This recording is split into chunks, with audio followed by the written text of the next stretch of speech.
आज मैंने एक वीडियो देखी। वीडियो में मतलब एक चिड़िया जो होती है, एक चिड़िया, सारी चिड़िया घोंसला बनाती, लेकिन ये जो चिड़िया है ये अपना घोंसला बहुत ही सुंदर तरीके से बनाती। सबसे मतलब एक तरह से इसका जो घोंसला होता है इस चिड़िया का, वो पेड़ की डाल टहनी पर जो है लटका सा रहता है, काफ़ी सुंदर। तो वो चिड़िया घोंसला बनाते हुए जैसे वीडियो में दिखा रहे थे, तो वो सिलाई की प्रोसेस भी कर रही थी एक, है ना, कि मतलब शायद किसी छोटी टहनी वगैरह से ही कर रही होगी शायद उस प्रोसेस को। हालांकि इस चिड़िया के बारे में एक बार पापा ने पहले बताया था, मैं चिड़िया का नाम भूल गई, मैंने पूछा नहीं, है ना।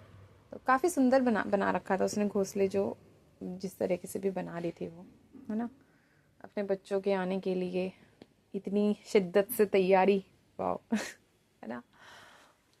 सभी करते हैं, वैसे तो इंसान भी करते हैं, जानवर भी करते हैं। जैसे कि हम पढ़ते हैं कि इमोशंस के मामले में, भावनाओं के मामले में इंसान और जानवर सब एक जैसे हैं, सब में होती है इमोशंस, है ना। बस इंसान इसलिए अलग है कि वो भावनाओं से अलग हट कर के भी सोच सकता है ना। जानवर नहीं सोच सकते, है ना। यही एक फ़र्क है इंसान में और जानवर में, ठीक है, जिसको हम विवेक बोलते हैं। इंसान सोच सकता है भावनाओं से अलग हट कर के भी, है ना, समझ सकता है चीज़ों को, सही और गलत में भेद कर सकता है। इसलिए इंसान जो है बाकी सारे जानवरों से अलग है। लेकिन सबसे ज़्यादा खतरनाक बात भी उसकी यही है ना। इसीलिए खतरनाक है और इसीलिए सबसे महान भी है, सबसे ज़्यादा समझदार कह सकते हैं, सबसे ज़्यादा विशेष भी है, और अपनी इसी विशेषता की वजह से वो सबसे ज़्यादा खतरनाक भी है अन्य जीवों के लिए, है ना। क्योंकि वो सोच सकता है, क्योंकि वो समझ सकता है, क्योंकि अगर उसके इमोशंस पे नेगेटिव इमोशंस भारी पड़ जाए तो फिर दिक्कत है ना। नेगेटिव इमोशंस कैसे यूज़ करना है, भावनाओं में बहा करके कैसे अपना हित साधना है, ये इंसान को बहुत अच्छे से आता है। मैंने इसलिए बोला ना कि इसीलिए खतरनाक भी है और इसीलिए महान भी है, क्योंकि यही एक चीज़ है जो उसे महान भी बना सकती है, और यही एक बात है जो उसे सबसे ज़्यादा अन्य जीवों के लिए खतरनाक बना सकती है। क्योंकि लालच, स्वार्थ, गुस्सा, अहंकार है तो सारे इमोशंस ही ना, कुछ अलग तो नहीं है। और अगर यही सारी चीज़ें इंसान के ऊपर हावी हो जाएं तो हुआ ना खतरनाक।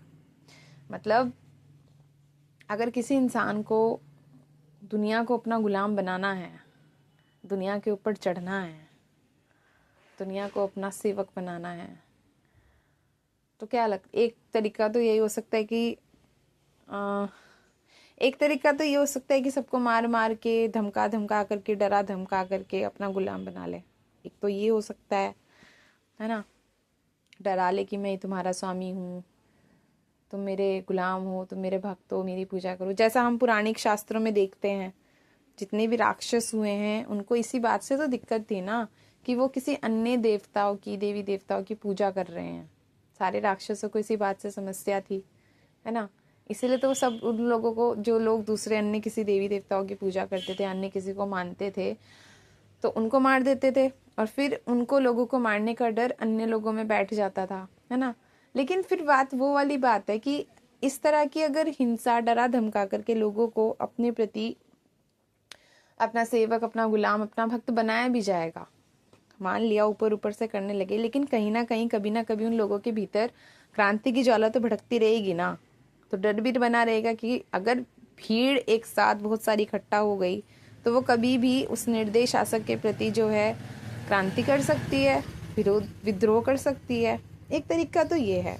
एक दूसरा तरीका है कि वहाँ तो डरा धमका करके वो कर ली। एक दूसरा तरीका है कि लोगों को डराने धमकाने की ज़रूरत नहीं है, इमोशंस का यूज़ किया जाए, प्यार का यूज़ किया जाए। सबसे खतरनाक, लोगों से अच्छी अच्छी, मीठी मीठी, प्यारी प्यारी बातें कर करके, क्या बोलते हैं उसे, बातों को चाशनी में डुबा डुबा के लोगों को अपना आदी बनाया जाए। एक तरीका ये है। यहाँ पे तो विद्रोह की बात ही खत्म हो जाती है, क्योंकि लोग चाशनी में डूबी हुई बातों को पी पी के उस व्यक्ति के प्रति, उस व्यक्ति के वैसे ही गुलाम हो जाएंगे भाई वहाँ पे तो कुछ करने की जरूरत ही नहीं है ना।